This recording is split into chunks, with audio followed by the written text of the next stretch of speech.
आज हम लोग देखेंगे कुछ standard path of reflected raise.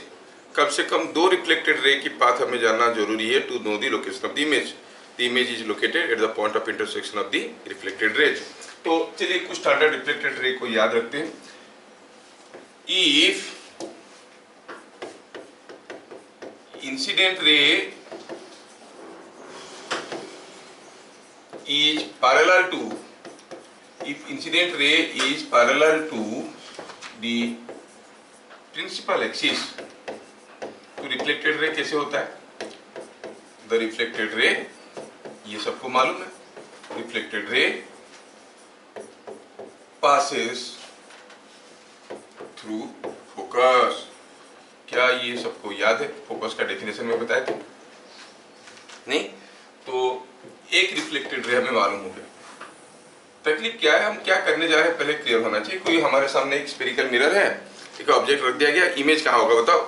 Object से ढेर सारे रे निकल रहे हैं, they are incident on the mirror. एक रे निकालो जो कि पैरेलल टू प्रिंसिपल एक्सिस है, वो फोकस देके जाएगा नहीं? वैसे एक दूसरा रे निकालो, वो भी रिफ्लेक्ट करके आएगा, दोनों रिफ्लेक्टेड रे जहाँ पे मिलेंगे वहां पर इमेज होगा। ठीक है, तो कुछ रिफ्लेक्टेड रे की जानकारी देने की कोशिश करें। अगर ये हमारा कोई एक स्फेरिकल मिरर हुआ और ये हुआ उसका प्रिंसिपल एक्सिस, तो कोई रे जो पैरेलल टू प्रिंसिपल एक्सिस आएगा वो रिफ्लेक्ट करने के बाद will pass through the focus. ये सबको समझ में आता है नहीं? Now make use of principal of reversibility. कोई रे अगर ऐसे आएगा तो रिफ्लेक्ट करके ऐसे जाएगा, so that become the second रे। Point number 2, a ray or if incident ray passes through focus, if incident ray passes through focus, then after reflection it goes parallel to the principal axis। मतलब अगर हमारे सामने कोई एक mirror ऐसा है, ये उसका प्रिंसिपल एक्सिस है, ये उसका फोकस है, अगर कोई रे इस पॉइंट से होते हुए जाएगा तो रिफ्लेक्ट करने के बाद पैरेलल टू प्रिंसिपल एक्सिस आएगा। समझ में? ये चीज भी सबको समझ में आया। इंसिडेंट रे अगर ऐसे आया तो ऐसे जाए। तीसरा, ए रे और इफ इंसिडेंट रे देखेंगे। If incident ray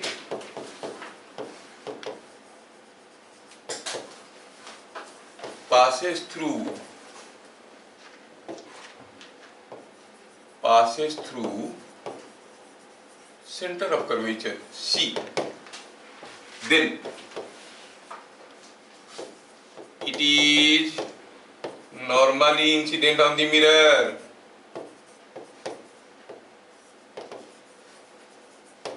On mirror. So reflected ray retraces the path। Reflected ray इस पाथ को रिट्रेस कर लेता है। मतलब अगर हमारे पास ये है मिरर, ये है उसका प्रिंसिपल एक्सिस, ये हुआ मान लो फोकस, ये हुआ सेंटर ऑफ कर्वेचर। अगर कोई इंसिडेंट रे सी से होते हुए गुजरेगा तो आप जानते हो कि ये सरफेस को नॉर्मल हो जाएगा। What will be the angle of incidence? 0। तो फिर एंगल ऑफ इंसिडेंस 0 हो गया तो गया था ऐसे, लौटेगा भी तो ऐसे लौटेगा। ये भी तो एक रिफ्लेक्टेड पाथ है कि नहीं? तो 3 रिफ्लेक्टेड रे मिल गया। चौथा रिफ्लेक्टेड रे बड़े काम का है, हमारे सारे कैलकुलेशन में हमारा मदद करेगा। If a ray is incident at pole, then it uses principal axis as normal to point of incidence.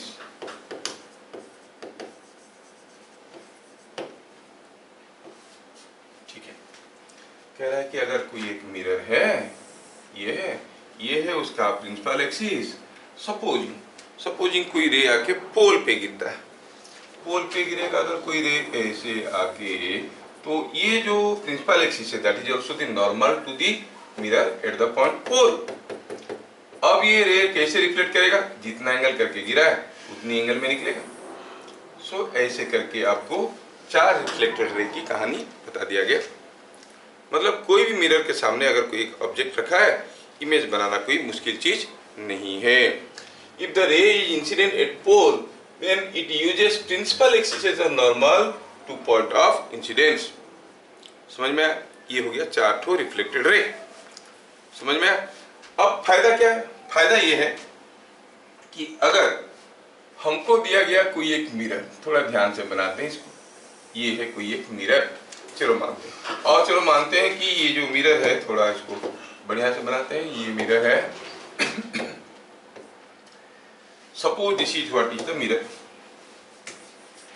Now, suppose this is what is the principal axis. Okay, and let us look at further. Suppose हम कहेंगे ये है उसका focal point और ये है उसका center of curvature. You know, they are equidistant from each other. Pole, ये pole is the midpoint of focus and center of curvature. नहीं? अभी अगर हमारे सामने कोई एक ऑब्जेक्ट खड़ा है, suppose I say here is an object standing like this, मुझे पता करना है कि where is the image of this object, ये ऑब्जेक्ट का इमेज हमें पता करना है। ठीक है, तो क्या करें हम, इस ऑब्जेक्ट का इमेज हमें पता करना है, तो चलिए, तो यहाँ से जो इंसिडेंट रे इसके ऊपर गिरेंगे वो रिफ्लेक्ट करेंगे, जहां पर एक दूसरे को इंटरसेक्ट करेंगे वहीं पे इमेज होगा। तो रिफ्लेक्टेड रे रैंडमली लेने से मुश्किल होगा, हमारे पास स्टैंडर्ड रिफ्लेक्टेड रेज है। चलिए हम लेते हैं एक रिफ्लेक्टेड रे जो कि पासेस थ्रू द फोकस। तो ये रिफ्लेक्ट करने के बाद कैसे जाएगा, ये रिफ्लेक्ट करने के बाद ये जाएगा पैरेलल टू प्रिंसिपल एक्सिस, है ना। ये हो गया एक, ये मिल गया एक रिफ्लेक्टेड रे। सपोज हम कहेंगे, थोड़ा सा चेंज करता हूँ, मैं ये फिगर को थोड़ा छोटा कर देता हूँ। यस, मान लो इतना छोटा, क्योंकि बड़ा हो जाने से एंगल काफी ज्यादा हो जाता है ना, you will see they are not meeting at the same point. तो थोड़ा छोटा कर दिए तो now they will be meeting at the same point. ये है आपका object, here is the object, और इस ऑब्जेक्ट का इमेज हमें निकालना है। एनीवे, तो यहां से मैं लिया एक reflected ray through the focus, जो कि रिफ्लेक्ट करने के बाद आया कैसे, पैरेलल टू प्रिंसिपल एक्सिस। ये गया एक, 2 रिफ्लेक्टेड रे होंगे, हमारा काम निकल जाएगा। लेकिन मेरे पास 4 रिफ्लेक्टेड रे, यहां से अगर कोई रिफ्लेक्टेड रे आएगा ऐसे, तो रिफ्लेक्ट करने के बाद वो कैसे जाएगा, रिफ्लेक्टेड रे अगर इंसिडेंट रे हो गया तो reflected ray will also come like this. That means ये एक रिफ्लेक्टेड रे आ रहा है, ये एक रिफ्लेक्टेड रे आ रहा है, दे आर मीटिंग हियर, है कि नहीं। ये दूसरा है कि अगर हम कोई रे लेते हैं पैरेलल टू प्रिंसिपल एक्सिस, मान लो ऐसा, ये रिफ्लेक्ट करने के बाद कैसे जाएगा, पास टू द फोकस, तो ये फोकस से आएगा और ऐसे करते हुए जाएगा। Are you getting? So you see all reflected rays are meeting at the same point. And last वाला क्या था, अगर कोई इंसिडेंट रे है जो कि कैसा है, पैरेलल टू, और it is incident at the pole पे इंसिडेंट है, अब ये रिफ्लेक्ट करने के बाद यहाँ से ऐसे वापस आएगा, and you see all reflected rays are cutting each other, intersecting each other at the same point. That means ये जो हेड है, हेड से निकलता हुआ सारा इंसिडेंट रे यहाँ पर कट कर रहे हैं, मतलब ये जो हेड का इमेज यहाँ पे होगा। समझ में आया क्या? And you will C the image will be looking like this. तो अगर ये हो गया ऑब्जेक्ट, तो ये हो गया इमेज। समझ में आया क्या? ऑब्जेक्ट कहीं भी रख दो, आप इसको ड्रॉ करके कर सकते हो। नहीं, क्योंकि अक्सर होता क्या है, जो स्फेरिकल मिरर को हम लोग एब्सोल्युटली स्फेरिकल तो नहीं बनाते, इसलिए अगर रेज मालूम है तो हम ऐसे करके निकाल सकते हैं where is the location of the image. समझ में आया? So what you observe, the object is beyond C. Object कहाँ है? Beyond C. Object is beyond C, C से बाहर है। इमेज कहाँ पे हुआ? इमेज कहाँ पे हो रहा है? बिटवीन सी एंड एफ, जो आपके टीचर आपको बताते हैं, है कि नहीं? ये भी आपको मालूम करके देख लीजिए। आपके स्कूल में बोर्ड एग्जाम में ये ड्रॉ करने के लिए आता है। मान लो object is between C and F, draw the location of the image. कहाँ पे पूछने से बता दोगे, ड्रॉ करके दिखाना है, और वो देखेंगे अब कैसे ड्रॉ किया, what are the paths you have followed. तो यहाँ पे तो हमारा ये फोकस था, अरे नहीं, ठीक ठीक है। अब सॉरी, मैं लेता हूँ दूसरा केस, जिसमें हमारा मिरर है यहाँ पे, ठीक है, this is what is the mirror. और ये जो मिरर है, ये सारे केस में हम लोग ड्रॉ करेंगे, and I tell you different methods also, बिना कुछ किए कैसे फटाफट फटाफट आप कर सकते हो, and many idea you will get out of it. ये हो गया हमारा प्रिंसिपल एक्सिस। कहाँ है principal axis? Principal axis is here. अब मान लो कि ये P है, ध्यान से जब बनाओगे तो याद रखना कि P से F को जितने दूर पे रख रहे हो उतनी दूर पे आप क्या करना, C को रखना F से, मतलब this distance is equal to this distance.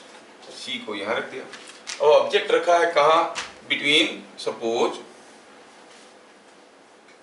Object is between here C and F। अभी मुझे इमेज पता करना है। 4 रे खींचने की कोई जरूरत नहीं, 2 ठो रिफ्लेक्टेड रे जहां पर मिलेंगे वहीं पर होगा इमेज। 2 रिफ्लेक्टेड रे अपने अपनी मर्जी से करो। पहला रिफ्लेक्टेड रे ले लेता हूं मैं। पहला रिफ्लेक्टेड रे जो फोकस से होते हुए जाएगा और रिफ्लेक्ट करने के बाद प्रिंसिपल एक्सिस को पैरेलल होके जाएगा, ये हो गया फोकस। तो एक रिफ्लेक्टेड रे आपको मिल गया। थोड़ा इसको और बढ़ाते हैं, एक रिफ्लेक्टेड रे आपको मिल गया ऐसे, बढ़िया। This is one reflected ray. दूसरा कहाँ है? दूसरा यू विल सी कि अगर हम कहेंगे कोई ray parallel to principal axis जाएगा तो रिफ्लेक्ट करने के बाद थ्रू फोकस होते हुए जाएगा। ये अब फोकस होते हुए जाएगा तो फोकस को थोड़ा इधर रखते हैं। अब ये रे रिफ्लेक्ट करने के बाद थ्रू फोकस होते हुए गया। 2 रिफ्लेक्टेड ड्रॉ करना, रे ड्रॉ करना हमारे लिए काफी था। तो हमने क्या देखा, रिफ्लेक्टेड रे ऐसे हुआ और 2 रिफ्लेक्टेड रे यहाँ पे मीट करें तो image will be here, and that image is looking like this. समझ में आ रहा है?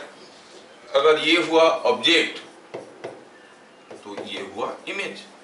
याद रखना है कि ऑब्जेक्ट कहां पे है? Between C and F। तो इमेज कहां पे है? Image is beyond C.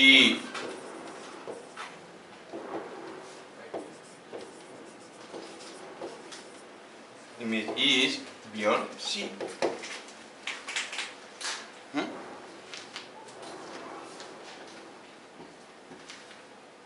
क्या आप कोशिश कर सकते हो कि ऑब्जेक्ट अगर F और P के बीच में रहा तो? अगर ऑब्जेक्ट रह गया बिटवीन F एंड P, यहाँ पे थोड़ा सोचने वाली चीज होगा। अक्सर यही चीज को लोग डालते हैं क्योंकि थोड़ा ये बच्चों को डिफिकल्ट लगता है। ये F एंड C के बीच में कोई ऑब्जेक्ट रह गया तो इमेज कैसे होगा F और P के बीच में? चलिए कोशिश करते हैं। ये हो गया ऑब्जेक्ट और ये हो गया पोल, ये हो गया मान लेते हैं F, और ये हो गया आपका C। ऑब्जेक्ट कहां पे है? यहां पे है F और P के बीच में। ये दोनों केस में, प्रीवियस दोनों केस में आप देखोगे ऑब्जेक्ट यहां पर रखे तो इमेज सामने बना है, कौन सा इमेज बना है, रियल इमेज की वर्चुअल इमेज, रियल इमेज, तो रियल इमेज है। और क्या देख रहे हो, इन्वर्टेड बना कि इरेक्ट बना है, रियल इन्वर्टेड है। और डायग्राम देख के नहीं पता चल रहा है कि मैग्नीफाइड की डिमिनिश्ड है, देखने से पता चल रहा है थोड़ा छोटा दिख रहा है, लेकिन कोई जस्टिफाइंग स्टेटमेंट नहीं दिख रहा है इसमें, नहीं, बाद में हम लोग पता कर लेंगे। अच्छा, ये हो गया था आपका। दूसरे केस में when the object is between C and F, ये क्या दिख रहा है आपको, ये इमेज जो बन रहा है रियल बन रहा है नहीं, और इन्वर्टेड भी बन रहा है, और थोड़ा सिमिलरिटी ऑफ ट्रायंगल लेके देखेंगे तो यहाँ पे जितना हो रहा है, यहाँ पे जितना हो रहा है, यहाँ पे तो उससे बड़ा ही होगा। अगर ऐसे देखोगे तो शायद आपको जल्दी समझ में आ जाएगा। सपोज मैं एक रे ऐसे लेता हूँ पोल पे, और ये पोल पे से रिफ्लेक्ट करने के बाद इधर से तो जाता है, सारे रिफ्लेक्टेड रे एक ही पॉइंट से जाते हैं। Now from the knowledge of similarity of triangles, ये जितना बड़ा होगा यहाँ पर उतना ही बड़ा होगा, लेकिन ये तो इससे भी दूर में है, मतलब ये मैग्नीफाइड है, देख के पता चल रहा है, लेकिन याद रखना थोड़ा मुश्किल है। हम तरीका बताएंगे क्या करना है, हैव पेशेंस फॉर दैट।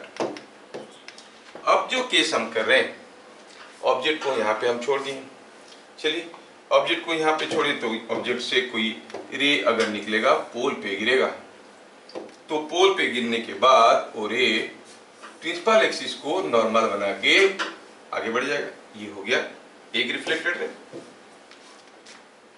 कोई रे अगर फोकस से होते हुए जाएगा, कोई रे अगर फोकस से होते हुए जाएगा, कैसे ड्रॉ करना है, देखो ये है आपका फोकस, ये कोई रे अगर ऐसा गया तो कैसा, ऐसा नहीं, ऐसा अगर गया तो ये भी तो रिफ्लेक्ट करेगा, ये रिफ्लेक्ट करेगा। सोचो कि फोकस देते हुए जा रहा है, तो after reflection this ray will go parallel to principal axis. अरे बाप रे, एक तो ऊपर गया एक नीचे गया, इंटरसेक्ट कर ही नहीं रहे। Now where is the image. और अगर कोई रे सी से होते हुए गया तो फिर वो सी से होते हुए वापस आएगा, you see the rays are not meeting. और इससे अगर पोल पे डाल दी बस हो गया। यहां से अगर पैरेलल करके लेंगे तो ये फोकस से चले जाएगा। Rays are not meeting each other, but if you extend them, these rays are appearing to meet somewhere here. ये रेज कुछ यहाँ पर मीट करते हुए लग रहे हैं, है कि नहीं? Yes. So you see, the rays are practically not meeting, but upon extension of reflected rays, it appears as if they are meeting somewhere beyond or behind the mirror. मतलब ये जो ऑब्जेक्ट था उसका इमेज, थोड़ा सा इसको बनाएं,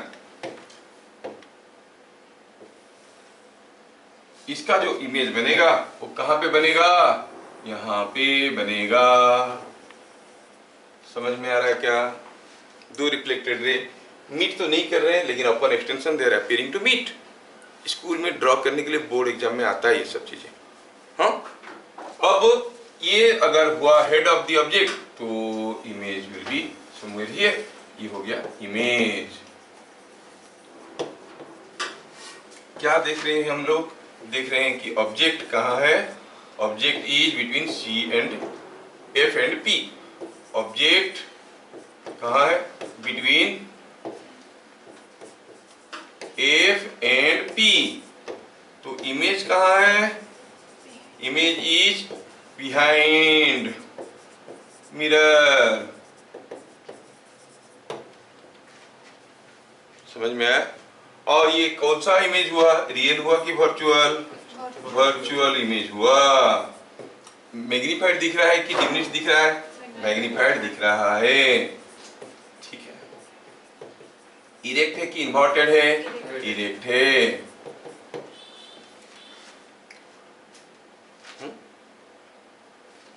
ऐसा हुआ। क्या आपको समझ में आया?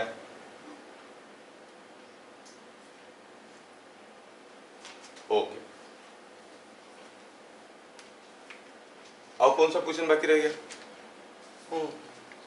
इसमें रख दिए, इसमें रख दिए, इसमें रख दिए, हो गया।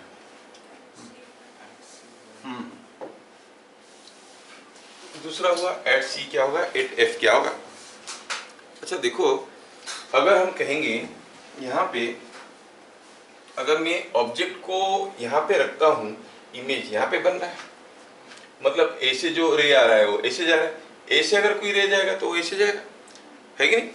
प्रिंसिपल ऑफ रिवर्सिबिलिटी कहता है ऐसा कोई रे आ रहा है आम आदमी तो ये इमेज रिफ्लेक्टेड रे ऐसे जा रहा है, अगर ऐसे जाएगा तो वो ऐसे आएगा। कहने का मतलब है अगर मैं यहाँ पे ऑब्जेक्ट रख दूंगा तो ये बनेगा इमेज, यहाँ पर ऑब्जेक्ट रखने से यहाँ इमेज होता है, तो यहाँ पर ऑब्जेक्ट रखने से यहाँ इमेज होगा।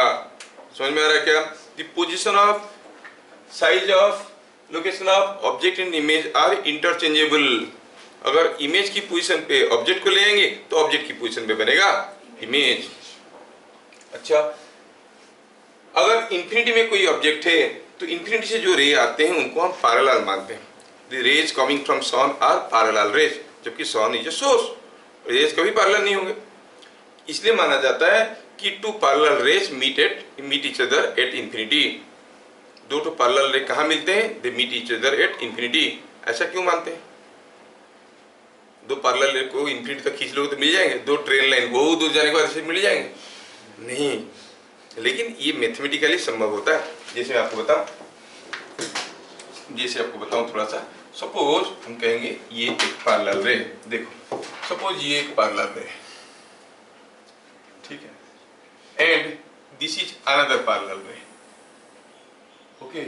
और आपको समझाने के लिए मैं बीच में एक कोई दूसरा रे खींच लेता हूं, ये बीच में लाइन में लिया, मैं क्या करता हूं इसके ऊपर दो पॉइंट को फिक्स करता हूं। अब ये दोनों पॉइंट को यहाँ पे जोड़ता हूं तो they are making some angle. नहीं, ये जो P पॉइंट है, ये P पॉइंट है, मान लो कि ये पॉइंट P है, ये P point is making some angle here. अगर मैं इस P पॉइंट को, मगर ये जो P पॉइंट को अगर धीरे धीरे ऐसे मूव करवाते हुए ले जाऊंगा, सोचो क्या हो रहा है, एंगल बढ़ रहा है कि घट रहा है कि कांस्टेंट रह रहा है, घट रहा है। घटते घटते पहले तो कुछ था, अब घटते घटते काफी कम हो गया, इंफिनिटी तक ले जाएंगे तो क्या हो जाएगा, angle will become zero. But angle between this and this is zero means they are the same line, मतलब ये भी इसके साथ मर्ज कर जाएगा, ये भी इसके साथ मर्ज कर जाएगा। अरे आर यू गेटिंग और नॉट। तो मतलब दो अब जब ये जीरो एंगल और ये एंगल जितना है आपको मालूम है, सॉरी ये एंगल जितना है आपको मालूम है, ये एंगल भी तो उतना ही है। जब ये इसके साथ जीरो करेगा, इसके साथ भी जीरो करेगा, समझ में आ रहा है क्या। जब ये एंगल जीरो होगा मतलब this is same as this line, this is same as this line, मतलब ये दोनों एक दूसरे को मिल गए हैं। कहाँ पे, इन्फिनिटी पे। समझ में आ रहा है। ऐसे करके लोगों को बुद्धू बनाते हैं, आप लोग भी बन जाओ, ठीक है, समझ में आया। इन्फिनिटी वाली चीज है, मैथमेटिक्स का अपना अपना लिमिटेशन है। हर जगह मैथमेटिक्स को आप ये सही मत मानो कि हर जगह सही है।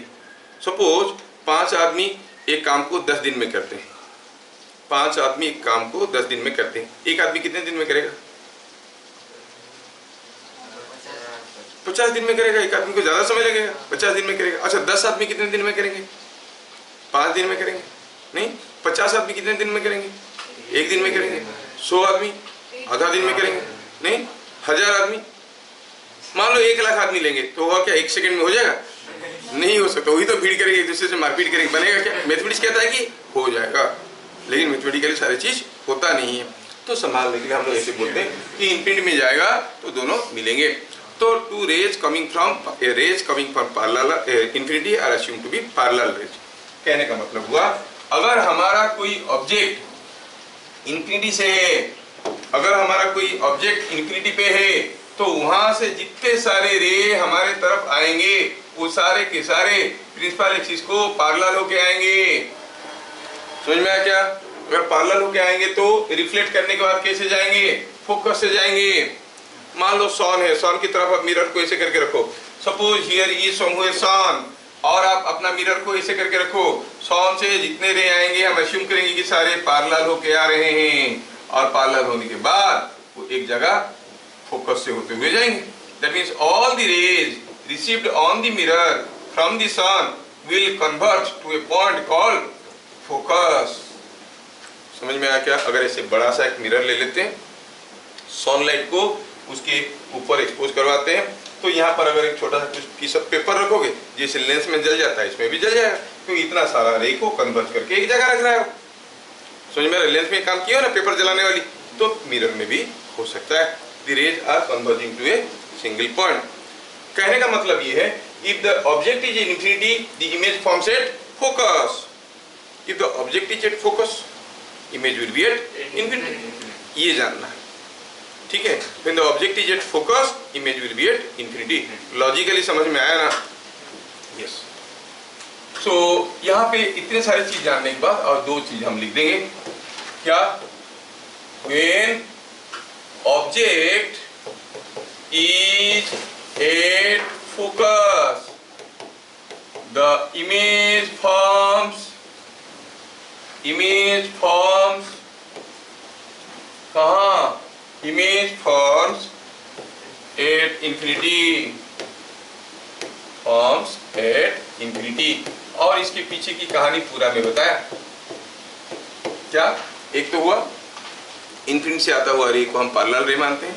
दूसरा हुआ two parallel rays meet at infinity and a beam of parallel rays parallel to principal axis incident on a mirror will cut the principal axis at the focus. तो उसी लॉजिक से हम लोग किए कि अगर इंफिनिटी में ऑब्जेक्ट है तो फोकस में होगा इमेज, फोकस में ऑब्जेक्ट है तो इंफिनिटी में होगा इमेज। क्यों? क्योंकि थोड़ी देर पहले हम देख चुके हैं कि by principle of reversibility object position and image position are interchangeable. Object को उठा के इमेज की जगह पे ले लेंगे तो इमेज आ जाएगा ऑब्जेक्ट की जगह पे। क्या मेरी बात समझ में आ रहा है? दूसरा हुआ व्हेन ऑब्जेक्ट इज एट सी, तो जो भी रे निकलेगा सी से, जो भी रे निकलेगा पॉइंट सी से, वो सारे नॉर्मल टू द मिरर होते हैं। रिफ्लेक्ट करने के बाद सारे वापस आएंगे। सोचो, ये है कोई मिरर, ये है उसका सेंटर, और यहाँ पर कोई ऑब्जेक्ट रख दिए, जितने भी रे निकलेंगे वो सारे टकरा के फिर वापस आएंगे कि नहीं आएंगे? आएंगे कि नहीं आएंगे? तो कहाँ पे इमेज होगा? At the C only. For the object at C image forms also at C. क्या मेरी बात समझ में आ रहा है? हाँ, तो for object is at C, school में भी सब चीजें बताते हैं, but without knowing the logic हम लोग रट्टा मार लेते हैं। For object when object is at C the image forms at C. ठीक है, ठीक है। तो एक चीज हमें समझ में आया। क्या समझ में आया? कि यूजिंग द 4 स्टैंडर्ड पाथ्स हम निकाल सकते हैं location of image for any position of the object. ये हुआ in case of concave mirror. In case of convex mirror अगर करेंगे, ठीक है। Let us see in case of convex mirror. In case of convex mirror आप जानते हो कि जो, थोड़ा सा एक मिनट, कन्वेक्स मिरर में जो centre of the mirror, I mean centre of curvature कहाँ होता है? मिरर के आगे होता है कि मिरर के पीछे होता है? मिरर के पीछे होता है। मान लो कि ये हो गया कन्वेक्स मिरर, ठीक है। और यहाँ पे जो आपका centre of the curvature is somewhere here and F is somewhere here, F is somewhere here. यहाँ पे आप रख दिए ऑब्जेक्ट, बताना है कि इमेज कहाँ रखना है। If I am talking about a real object, वो तो सी और एफ के बीच में नहीं रह सकता। C and F both are virtual mirror के पीछे। इधर कोई रियल ऑब्जेक्ट को रखेंगे तो इमेज तो नहीं बनेगा, बट ऑब्जेक्ट रह सकता है, वर्चुअल ऑब्जेक्ट। अगर एक दो रे आके कहीं कन्वर्ज करें सी और एफ के बीच में, ऐसा भी तो हो सकता है। कोई रे ऐसे आ रहा है, कोई रे ऐसे आ रहा है, दोनों यहाँ पे मिले, तो ये दोनों रे जब रिफ्लेक्ट करेंगे वो कहाँ पर बनेंगे? ये दोनों रे जब रिफ्लेक्ट करेंगे वो कहाँ पर जाके इमेज बनाएंगे? वो वर्चुअल ऑब्जेक्ट की बात हुआ। इस किस्म के न्यूमेरिकल को भी हम लोग डील करेंगे। हम क्या बोले थे? Where is the object? At the intersection of incident rays. Where is the image? At the intersection of reflected rays. बढ़िया है। ऑनलाइन वाले मुंह ठूस के बैठो, कुछ बोलो मत, ठीक है? बोलना चाहिए ना। अब देखो, मुझे चाहिए क्या इस ऑब्जेक्ट के लिए इमेज बनाना है। तो कैसे करेंगे भाई? हम यहाँ पे कोई रे लेंगे पैरेलल टू प्रिंसिपल एक्सिस। ये पैरेलल टू प्रिंसिपल एक्सिस लेने के बाद ये रे कैसे जाता है? It will pass through the focus. क्या आपको लगता है ये मिरर को फाड़ते हुए अंदर से घुस जाएगा? नहीं, ये ऐसे जाएगा कि उसको अगर एक्सटेंड करोगे तो it will pass through the focus. समझ में आ रहा है क्या? इसको अगर आप एक्सटेंड करोगे तो it will pass through the focus. समझ में आया क्या? सी से जाता हुआ कोई रे फिर से उसी रास्ते में वापस आता है, या फिर पोल पे कोई रे अगर गिरा, जैसे मान लो कि ये कोई रे है जो पोल पे गिर रहा है, ये तो रिफ्लेक्ट करने के बाद it will use the principal axis as a normal to the point of incidence, so वो ऐसा रिफ्लेक्ट करके आएगा। Now where they will meet, the two rays are practically not meeting, but upon extension they are appearing to meet somewhere here। समझ में आया क्या? मतलब ये reflected ray are appearing to meet somewhere here। अगर ये दोनों रिफ्लेक्टेड रे आपकी आंखों में गिरेंगे, एक आंख कहेगा इमेज इधर है, एक आंख कहेगा इमेज इधर है, ब्रेन क्या मैप करेगा? इमेज यहाँ पे। समझ में आ रहा? तो ये हो गया इमेज का पोजीशन। तो क्या देखें, ऑब्जेक्ट को आप कहीं भी रखो मिरर के सामने, image is always small in size, virtual and erect. समझ में आ रहा है? तो लिखेंगे फॉर ऑब्जेक्ट कहाँ है? Anywhere in front of mirror.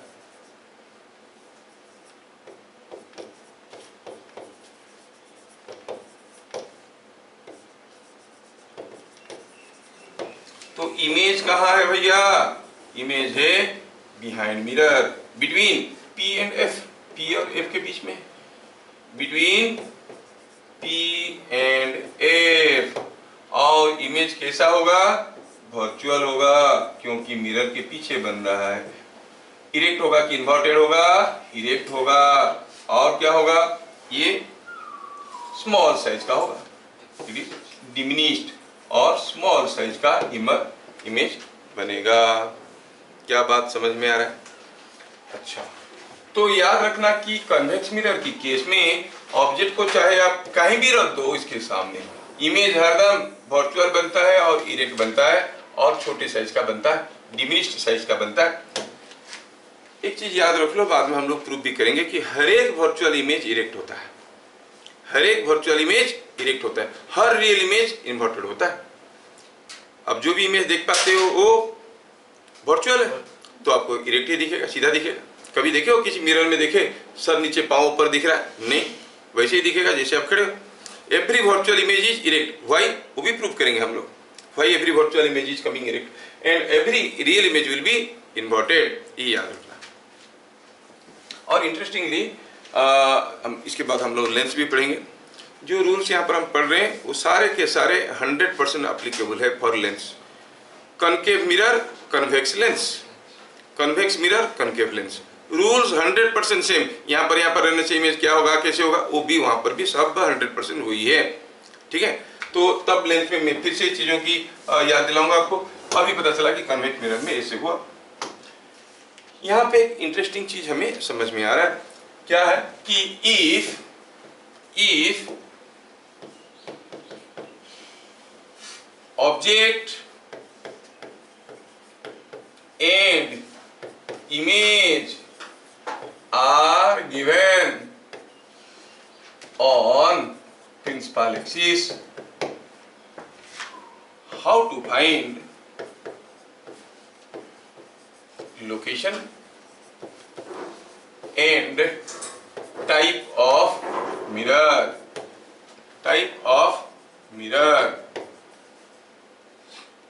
कैसे पता करेंगे लोकेशन क्या है और टाइप ऑफ मिरर क्या है?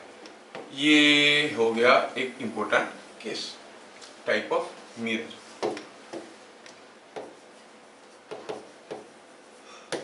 सपोज कहेंगे कि यहाँ पर एक ऑब्जेक्ट रखा है, यहाँ पर एक इमेज बना है, बताओ ऑब्जेक्ट से मिरर क्या है? आपको हाँ छोटा सा बन रहा है, कन्वेक्स मिरर होगा। ठीक है, ये 4 सेंटीमीटर का है, ये 2 सेंटीमीटर का है, बताओ यहाँ से कितना दूर पे कन्वेक्स मिरर है? डिस्टेंस ऑफ द मिरर, मतलब exact location and type of mirror, convex mirror है या कनकेव मिरर है, लोकेशन क्या है आपको पता करना है। तो कैसे पता करेंगे? अभी तक हम लोग मिरर इक्वेशन के बारे में कोई भी जानकारी नहीं लिए हैं। जो जानकारी लिए हैं about the path followed by the reflected raise for different standard cases.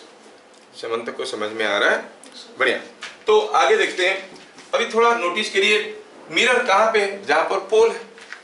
अगर हमें ऑब्जेक्ट और इमेज दिया गया, कैसे पता करेंगे कि पोल कहाँ पर है? पोल जहाँ पर है, मिरर वहीं पे है। तो लोकेशन ऑफ पोल पहले पता करते हैं। Location of pole, to find pole. Pole क्या प्रेजेंट करेगा आपको? Location of the mirror. अच्छा सोचिए कि अगर हम कहेंगे कि ये कोई एक मिरर है, कनकेव हो या कन्वेक्स हो, मान लो यहाँ पर कोई एक ऑब्जेक्ट है, सपोज उसका इमेज यहाँ पे बना है, और मतलब ये है कि यहाँ से अगर कोई रे ऐसे हम डालेंगे तो पक्का ये इधर से होते हुए जाएगा, क्योंकि सारा रिफ्लेक्टेड रे इधर से जाते हैं, है कि नहीं? तो ये हो गया ऑब्जेक्ट, ये हो गया इमेज। अच्छा ये डिस्टेंस अगर 2 सेंटीमीटर है सपोज, तो क्या यहाँ से यहाँ तक का डिस्टेंस आप बता सकते हो कितना होगा? 2 सेंटीमीटर होगा। सिमिलरिटी ऑफ टर्म, कॉन्ग्रुएंसी आ जाएगा दोनों का, नहीं 2 सेंटीमीटर होगा। तो सोचो कि अगर मैं क्या करता हूँ, हमें क्या दिया गया है? दिया गया है ऐसे, कौन सा मिरर है पता नहीं, दिया गया है कि ये है ऑब्जेक्ट और ये है इमेज, तो मुझे पोल पता करना है। मैं एक काम करता हूँ, ये जो आपका इमेज है, इस इमेज को क्या करता हूँ, मैं घुमा देता हूँ। Let me make it inverted, उल्टा कर दिया। उल्टा करके अगर मैं यहाँ पे रख देता हूँ, सोचो, और अगर इन दोनों को जोड़ते हुए मैं आगे बढ़ता हूँ, कहाँ पे ये कट करेगा? At the pole. The head of the object and head of the inverted image when joined and extended, they cut the principal axis at the pole. अगर इसका डायमेंशन मालूम है, इसका डायमेंशन मालूम है, सिमिलरिटी ऑफ ट्रायंगल लेके distance वगैरह सब निकाल सकते हैं ना? समझ में आया कि नहीं आया? तो ये चीज याद रखना है। क्या लिखेंगे? क्या लिखेंगे इसमें? ओहो, लिखेंगे the line joining the head of object and head of inverted image cuts principal axis at pole। समझ में आया क्या? ये हो गया ऑब्जेक्ट, ये हो गया इमेज, ये हो गया इन्वर्टेड इमेज। इसको बढ़ाओ तो कहाँ पे कट करेंगे? वो पोल पे कट करेंगे। क्या मेरी बात समझ में आ रहा है? जहाँ पे पोल वहीं पे मिरर। क्या ऐसा हो सकता है मिरर एक जगह पोल दूसरी जगह? नहीं, ये नहीं हो सकता। Pole is the point on mirror itself. तो इसका मतलब मिरर का लोकेशन हमें पता चल गया। We got the location of the mirror. Pole क्या इतना तंग कर रहा है? समझ में आया क्या? तो अगर ऑब्जेक्ट का डायमेंशन, इमेज का डायमेंशन, दोनों के बीच में डिस्टेंस दिया है, क्या हम distance of the object and distance of the image from the mirror निकाल सकते हैं? यू भी जिसको बाद में कहेंगे वो भी हम निकाल सकते हैं। दूसरा चीज ये है कि अभी हम पता किए पोल कहाँ पे। चलिए निकालते हैं। टू फाइंड सी कहाँ पे? Where is the center of curvature? Where is the center of curvature? You want to know? अगर हम कहेंगे, सोचो कि ये कोई एक मिरर है, थोड़ा ध्यान से देखो, मैं अपने मन से कुछ भी नहीं बोल रहा हूँ, जो आप लोग देख रहे हो उसी को उल्टा पुल्टा करके कुछ निकालने की कोशिश कर रहा हूँ। मान लो कि ये है ऑब्जेक्ट, सपोज ये है सी सेंटर, और तो मान लो कि इसका इमेज यहीं कहीं बना है। तो इसका मतलब ये हुआ कि आप जानते हो ऑब्जेक्ट से निकलता हुआ कोई भी रे जब सी से होते हुए जाता है तो रिफ्लेक्ट करके उसी पॉइंट में वापस आता है। मेरा मिरर काफी छोटा पड़ गया, थोड़ा बड़ा कर देता, ये बड़ा चलो ठीक। अब ये रे जो सी से होते हुए आया, ये रे रिफ्लेक्ट करने के बाद कैसे जाएगा? ये रिफ्लेक्ट करने के बाद कुछ ऐसे ही जाएगा। थोड़ा सा एक मिनट, थोड़ा डायग्राम बढ़िया रहेगा तो समझने में मजा आता है। यस, ये रिफ्लेक्ट करने के बाद ये रे ऐसे ही वापस जाएगा।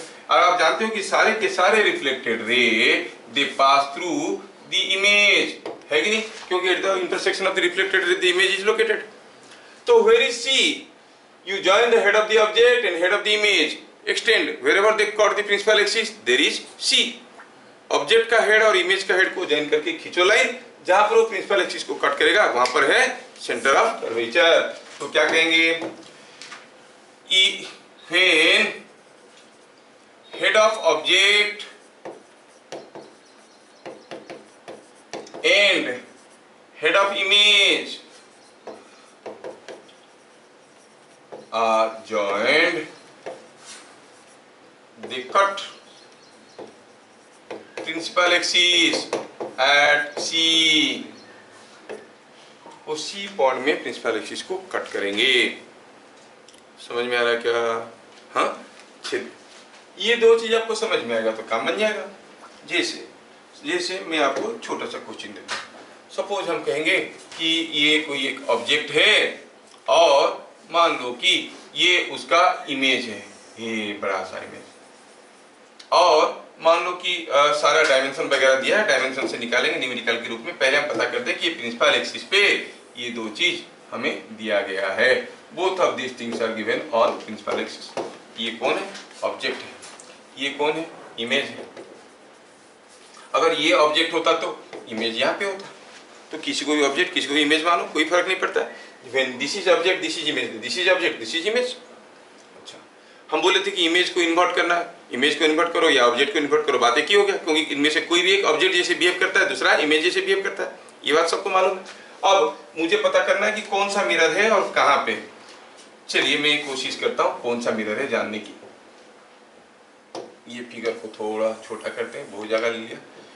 यस, ये हो गया हमारा मिरर। तो क्या करें, हम करेंगे कि ऐसे कि ये जो हमारा प्रिंसिपल एक्सिस है उसको थोड़ा लंबा कर दिए, और ये जो इमेज था इस इमेज को इन्वर्ट कर देंगे। अभी चलिए इमेज को इन्वर्ट कर देते हैं, तो इमेज आ गया यहाँ पे। अब इसको इन्वर्ट करते हैं तो घुमा लेते हैं इसको ऐसा, और लेके कहाँ रखेंगे इसको? जहां पर इमेज था वहीं पे इसको इन्वर्ट कर दिए। ई बन गया inverted image. Let us call it inverted image. Inverted image आपको दिखने लगा है ना? इन्वर्टेड इमेज दिखने लगा। चलो ऑब्जेक्ट को भी थोड़ा मोटा कर देते। ये ऑब्जेक्ट है, सॉरी ये ऑब्जेक्ट है, ये ऑब्जेक्ट था और ये ऑब्जेक्ट था, वो इमेज था। ये थोड़ा ठीक कर देने से आपको समझ में आएगा बस। When this is object, this is image and this is inverted image, you call it I dash। पोल पता करना है, कहाँ मिलता है?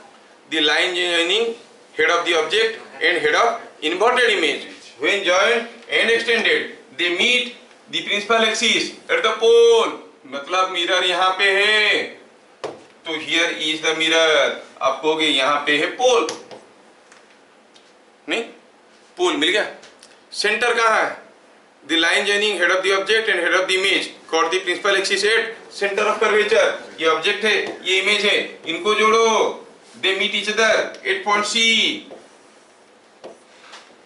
समझ में आया क्या? C मिल गया, P मिल गया। सोचो यहाँ पे कैसा मिरर होगा, ऐसा वाला कि ऐसा वाला? सेंटर यहाँ पे है, 1 वाला कि 2 वाला? 2 वाला, क्योंकि सेंटर इधर है, तो mirror must be something like this. चलिए ये भी समझ में आया, तभी जाके सेंटर इधर बनता है। अब ये मिरर का कौन सा सरफेस रिफ्लेक्टेड है मालूम नहीं। अरे ऑब्जेक्ट को सामने रखेंगे तभी ना इमेज बनेगा, मतलब ये वाला रिफ्लेक्टिंग सरफेस है, तो ये तो आप कहोगे ये जो है it must be A concave mirror. So the concave mirror is located somewhere here. अभी अगर ये सारा डायमेंशन दिया है, हाइट ऑफ द ऑब्जेक्ट दिया है, हाइट ऑफ द इमेज दिया है, दोनों बीच में डिस्टेंस दिया है, तो सिमिलैरिटी ऑफ ट्रायंगल यूज करके आप distance of the image, distance of the object सब कुछ निकाल सकते हो। इसलिए इसको कहते हैं ज्योमेट्रिकल ऑप्टिक्स। वो जो 1/v 1/u वाला फॉर्मूला यूज करते हैं वो करेंगे हम लोग भी, लेकिन काफी जगह आपको विजुअलाइज करने में ये चीजें आसान हो जाएगा। जब ऑप्टिकल इंस्ट्रूमेंट्स वगैरह आप करोगे ना, ray diagram will be very helpful. Without ray diagram, with using only equations 1/v 1/u, it is next to impossible to do. समझ में आ रहा है? अच्छा, क्या ऐसा कोई भी एक ऑब्जेक्ट और इमेज का पोजीशन देने से आप लोकेशन ऑफ इमेज बता सकते हो, लोकेशन ऑफ मिरर बता सकते हो, टाइप ऑफ मिरर बता सकते हो? I give you one more case. Suppose I go for a case like this. Here is the principal axis. Say here is the principal axis. और दिया ये है कि यहाँ पर कोई एक ऑब्जेक्ट रखा है ऐसा, this is what is the object, और ये ऑब्जेक्ट है, ठीक है। और इस ऑब्जेक्ट का करेस्पॉन्डिंग इमेज जो बना है वो ऐसा बना है, छोटा सा नाटा सा ऐसा बना है। ये है ऑब्जेक्ट और ये है इमेज। बताना है कि जो मिरर है वो कैसा मिरर है, कहाँ पे है, to the left of A, between A and B, to the right of B. फिर एग्जैक्ट लोकेशन भी पूछेंगे, डायमेंशन देखिए। अभी तो फिलहाल हम लोकेशन ले रहे हैं। सोचो कि ये मिरर कौन सा है और कहाँ पे। तरीका आपको मालूम है कि इमेज को इन्वर्ट करना होता है। इन्वर्ट करने के बाद head of the object and head of the inverted image को जोड़ना होता है। सोचो कि where is the mirror, exactly किसके पास है, बी के पास है कि ए के पास, to the right of B, right of B, ऐसा है। अच्छा ठीक है, तो हम कहेंगे चलिए ये हो गया बी, बी को हम लाए इधर और इसको कर दिए उल्टा, उल्टा कर दिए तो ये हो गया ऐसे। Now this is the inverted image. ठीक है, इन्वर्टेड इमेज को लाके इसके पास रखे और बना दिए line joining the head of the object and that of the inverted image meet somewhere here. So here must be the pole.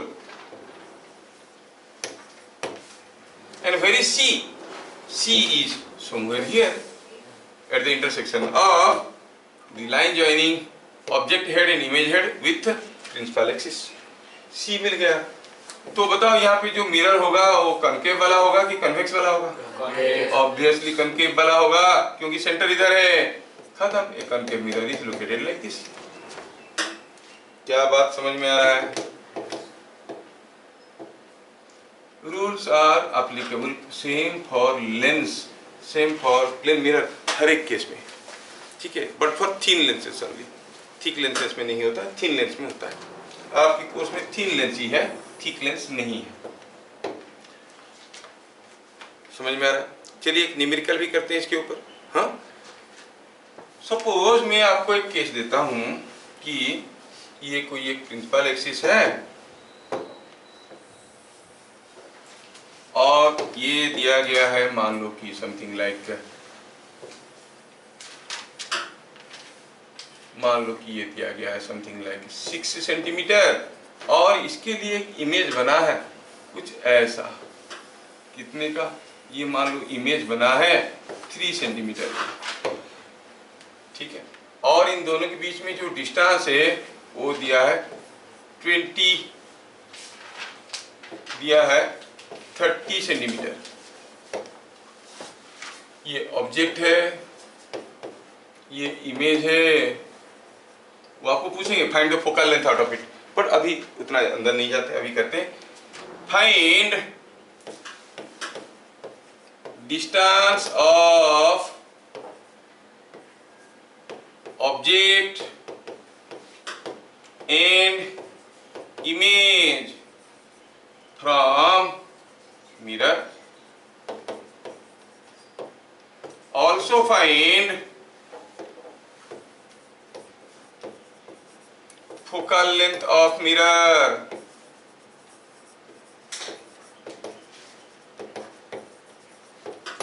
क्या मेरी बात समझ में आया? आपको मिरर का फोकल लेंथ भी बताना है और ऑब्जेक्ट और इमेज का डिस्टेंस बताना है फ्रॉम दी मिरर। क्या मैं समझा पा रहा हूँ ठीक से? हाँ, तो अब ये डाटा तो हमें दिया गया है, ये डिस्टेंस दिया गया है 30 सेंटीमीटर का। तो थोड़ा समझाने के लिए आपको मैं इस डिस्टेंस को यहाँ पे दिखाता हूँ। ये डिस्टेंस दिया है 30 सेंटीमीटर का। ये 6 सेंटीमीटर का ऑब्जेक्ट है, एक इरेक्ट डिमिनिश्ड इमेज बन रहा है। तो where is C? C is at the point of intersection of, C is at the point of intersection of the line joining heads of the object in image with principal axis. यहाँ पे है सी। ओह अच्छा, where is P? P is at the point of intersection of, at the point of intersection of the object and inverted image। Object and inverted image का point of intersection में मिलेगा C, P आपको। तो ये हो गया inverted image. ये inverted image को इमेज की पोजीशन पे ही रखिए और कहिए कि where is your point P? Obviously your point P is somewhere here. मिल गया मिरर यहाँ पे भैया, पी पॉइंट में। कौन सा मिरर होगा? मिरर के सामने ऑब्जेक्ट रखा है तो ऑब्वियसली ये ऐसा हो, नहीं ऐसा हो। अरे सी इधर है, सॉरी सॉरी सॉरी, सी इधर है, सी इधर है तो सी को फेस करते हुए होगा ऐसे, ये हो गया कन्वेक्स मिरर। क्या बात समझ में आ रहा है? अब बता रहा है पी से ऑब्जेक्ट का डिस्टेंस, इमेज का डिस्टेंस, सिमिलरिटी ट्रायंगल यूज करो। अगर हम कहेंगे ये डिस्टेंस है x, तो ये डिस्टेंस कितना हुआ 30 minus x. Now x by 30 minus x is equal to 3/6। खत्म कहानी। नहीं तो आप कह सकते हो, सॉल्यूशन में ज्यादा फैला के नहीं लिख रहे हैं, आप लोग समझदार बच्चे हो। आप कहोगे ये वाला ट्रायंगल और ये वाला ट्रायंगल सिमिलर है, तो x by 30 minus x is equal to आप कहोगे 3/6 बाय सिमिलरिटी। क्या रजन्या को समझ में आया? Yes, by similarity. मैं डिटेल्स में लिख सकता था लेकिन it is a advance course I feel, तो I should not go that details. वो तो फिर आप लोगों का इज्जत का तौहीन होगा। तो समझ में आता है सारा चीज, वो क्लास 10 वालों को पढ़ाने से लिखते हैं this triangle are similar by A और ए करके लिखते हैं ना। हाँ वो सब नहीं लिखता है, वो ए करने वाले जमाना गया।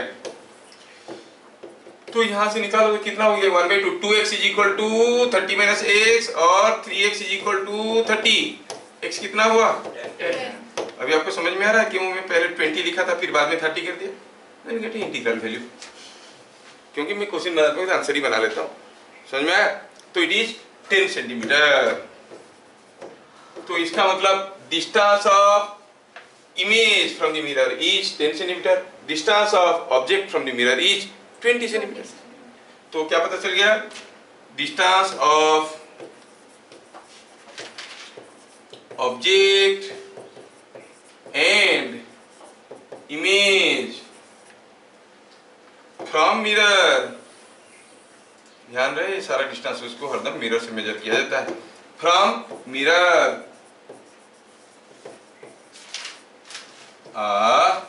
कितने कितने 10 ऑब्जेक्ट 20 एंड 10 सेंटीमीटर रेस्पेक्टिवली।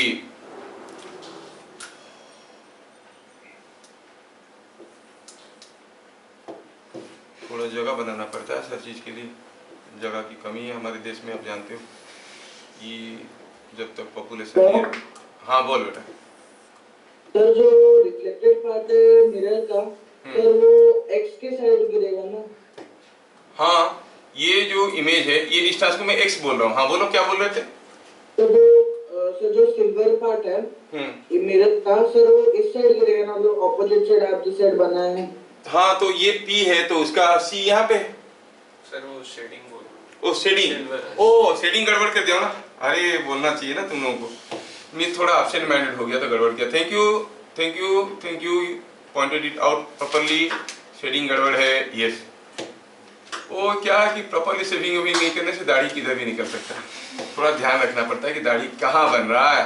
मेरा इधर निकल गया था, होना चाहिए इधर। You are very correct my dear, sorry for the mistake.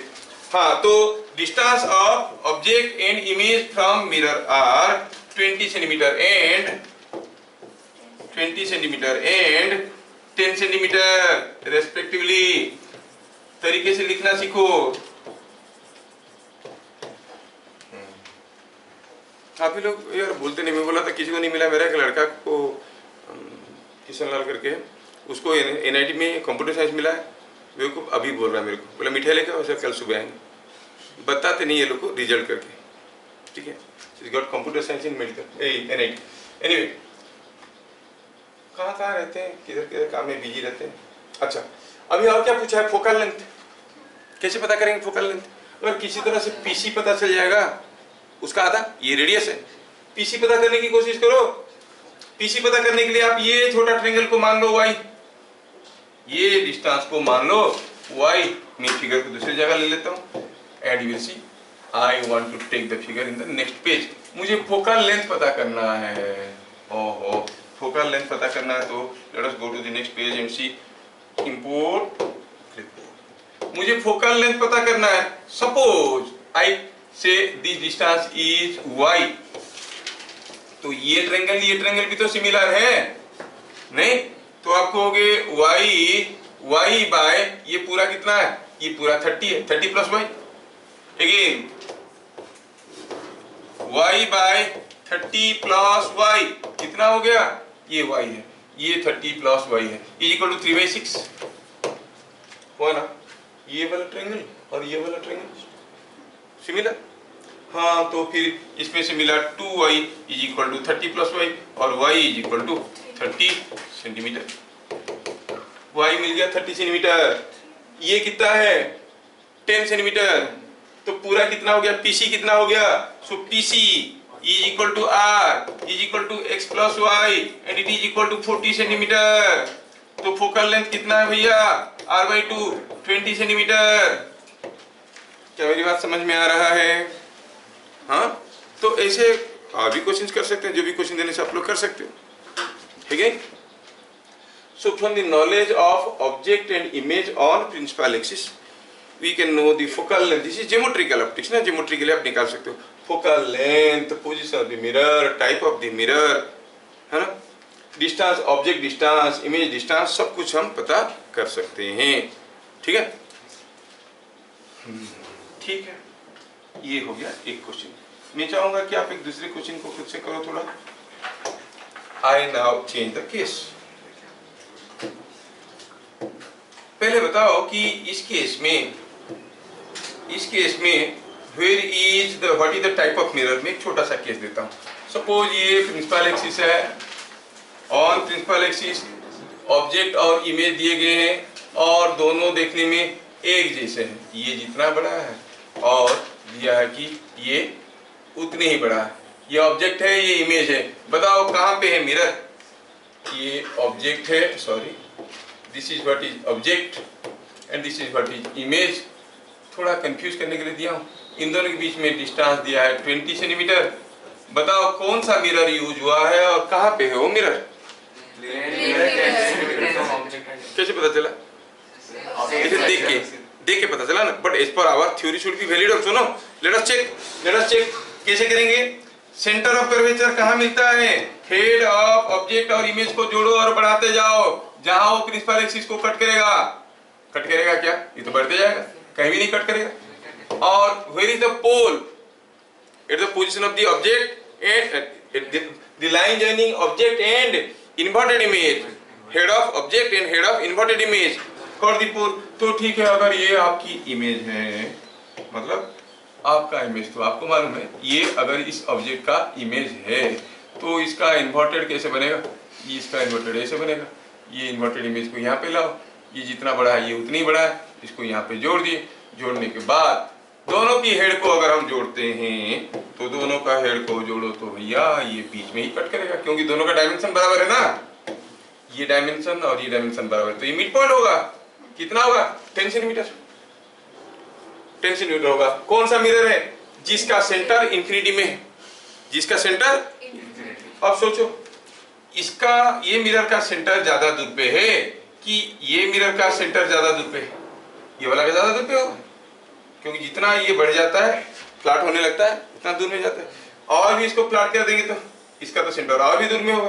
पूरा फ्लैट कर देंगे तो इंफिनिटी में किसका फोकस होता है? प्लेन मिरर का फोकस होता है infinity. This is also one mark important question. Where is the focus of a plane mirror? कहाँ? At the infinity. The focal length of a plane mirror is infinite. You must note down this. Focus of a plane mirror is infinite. मतलब यहाँ पे एक mirror है जो कि plane mirror है और ऑब्जेक्ट के सामने रखा गया है। ये है वो प्लेन मिरर। समझ में आया? छोटे-छोटे वन लाइनर क्वेश्चन पूछते हैं, but the focal length of a plane mirror teacher तो बताया नहीं होता है कहाँ? इन्फिनिटी में। समझ में आया?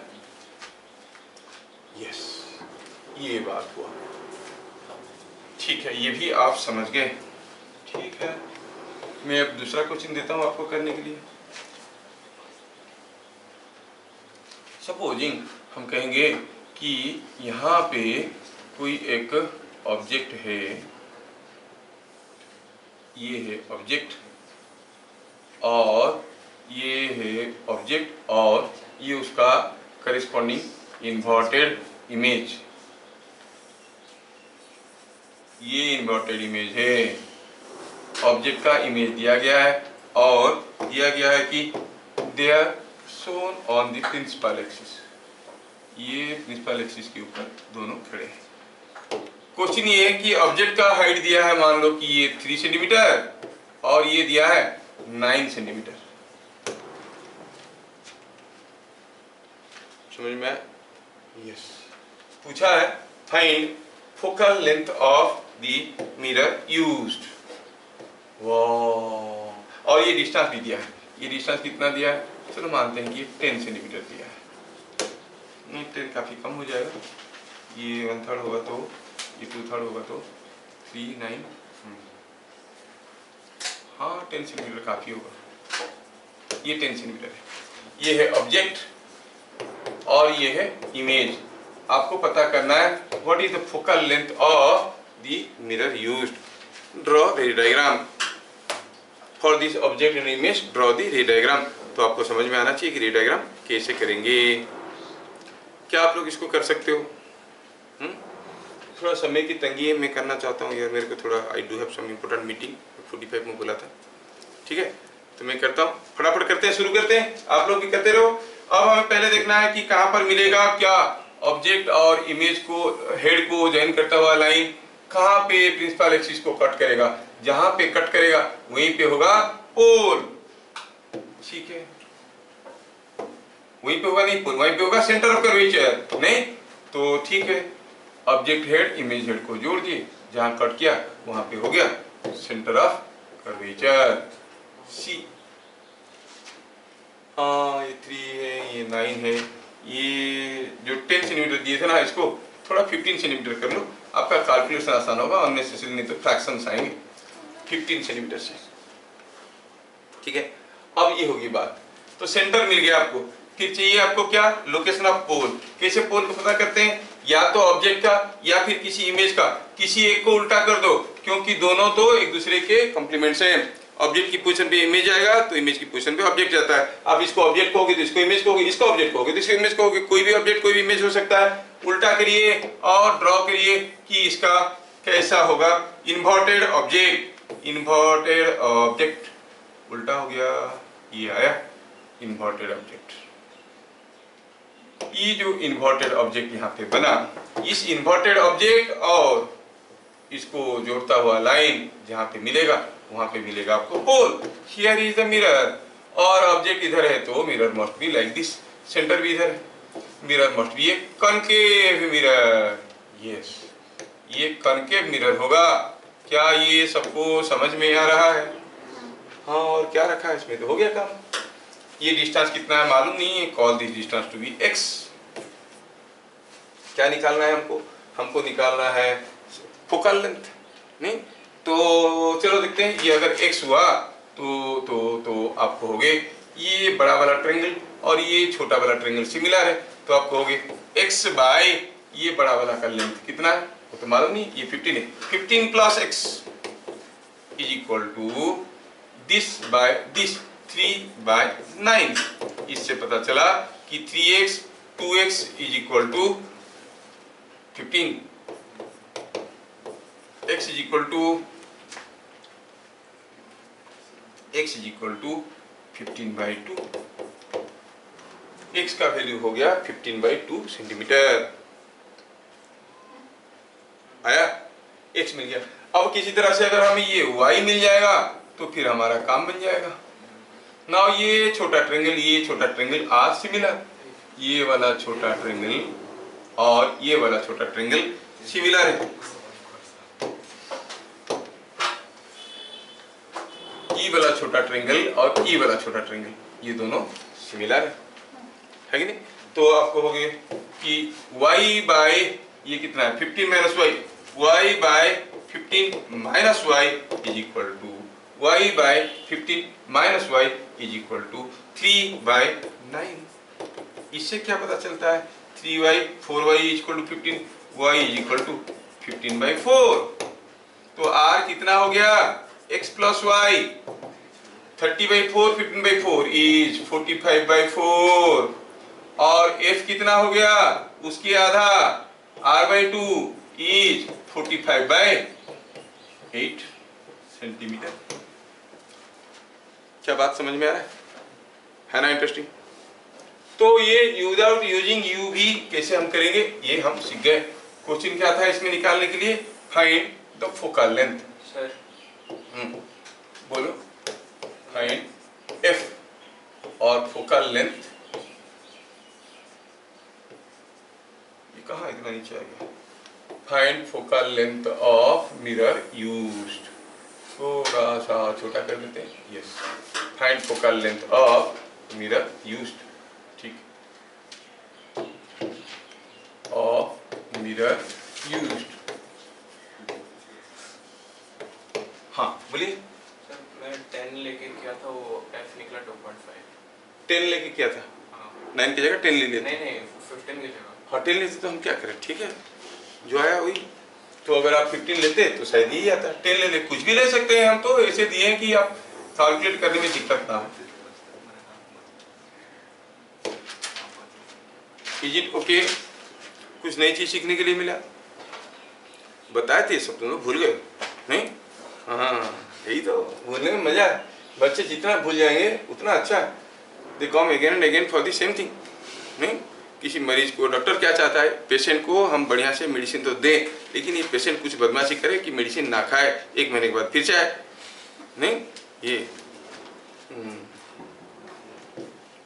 और डॉक्टर लोग तो, मैं गया था किसी होम्योपैथी की दुकान पे, वो जान पहचान निकला। बोला कि सर आपके लिए एक ऑयल है, देंगे, बाल निकलेगा। बोला कैसा, कोई साइड इफेक्ट नहीं? कहना होम्योपैथी का है। होम्योपैथी का होने से नहीं निकलता है क्या? नहीं, फादर ऑफ होम्योपैथी कौन है? हैनीमैन। नहीं, उनका देखो, उनका लिखा हुआ, कैसे पक्का निकलेगा? देखे तो जो हैनीमैन है उनका फोटो लगा, उनके सर पे एक भी बाल नहीं है। जिनके सर पे एक भी बाल नहीं है वो हमारे कैसे बाल उठा सकते? बोला नहीं, ऐसा नहीं होता। तो रहने दो, ऐसे हम अच्छे लग रहे हैं। समझ में आया? तो अभी हमारे पास तकलीफ ये है कि how to remember the position of the object, position of the image. अगर ऑब्जेक्ट का पोजीशन दिया है किसी मिरर में, इमेज कहाँ पे होगा और कैसा होगा? इन्वर्टेड होगा कि इरेक्ट होगा, रियल होगा कि वर्चुअल होगा, मैग्नीफाइड होगा कि डिमिनिश्ड होगा। अगर ऑब्जेक्ट भागेगा तो इमेज कितना जोर से भागेगा, स्पीड ऑफ इमेज, ये सारा चीज़ भी हमें देखना है। और देखना है गॉसियन इक्वेशंस, UV-F वाला रिलेशंस, वो प्रूफ करने के लिए भी तुम लोग आता है कि नहीं? स्कूल में UV-F वाला रिलेशन आता है, मैग्निफिकेशन आता है, वो भी देखेंगे हम लोग। ठीक है, फिर मिलेंगे अगले क्लास। तब तक के लिए जय हिंद।